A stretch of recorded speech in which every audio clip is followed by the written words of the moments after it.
အာနာရှင်တော်လန်ရေးကာလတလျှောက်မှာအာနာရှင်တွေကိုတော်လှန်ရင်လူငယ်တွေရဲ့အသက်နဲ့ဘဝကိုရိုက်ချိုးဖျက်ဆီးသွေးတောက်စားသုံးခဲ့တဲ့တော်လှန်ရေးကောင်းဆောင်တွေဒီနေ့အထိဆိုပါတယ်ဒီကနေ့လေ NLD အစိုးရတည်လေတိုင်းရင်းသားလက်နက်ကန်တွေနဲ့တိုင်းရင်းသားပြည်သူတွေကိုစစ်တပ်နဲ့ပေါင်းပြီးသွေးတောက်ယခုတပံ NLD ကိုဖော့ဖြစ်တဲ့ NUG ဟာလေးပဲတိုင်းရင်းသားလက်နက်ကန်တွေနဲ့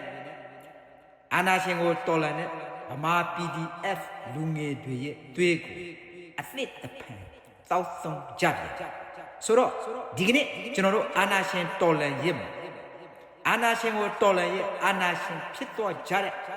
ဗမာလူမျိုးကြီးဝါဒတော်လှန်ရေးခေါင်းဆောင်တွေကိုကျွန်တော်တို့ PDF ခစ်တိဗမာလူငယ်တွေအနေနဲ့ဘလို့တော်လှန်ကြမလဲအာနာရှင်ကိုချုပ်ညှိဖို့အတွက်အာနာရှင်လက်ပါစီတော်လှန်ရေးအမျက်ထုတ် NUG NLD စစ်တပ်အလိုတူအလိုပါတွေကိုကျွန်တော်တို့ဗမာလူငယ် PDF တွေနဲ့ဗမာပြည်သူတွေကစောင့်ကြည့်သင့်ပြီဆိုတာဒီကနေ့သုံးသက်လို့ပါတယ်အားလုံးမင်္ဂလာ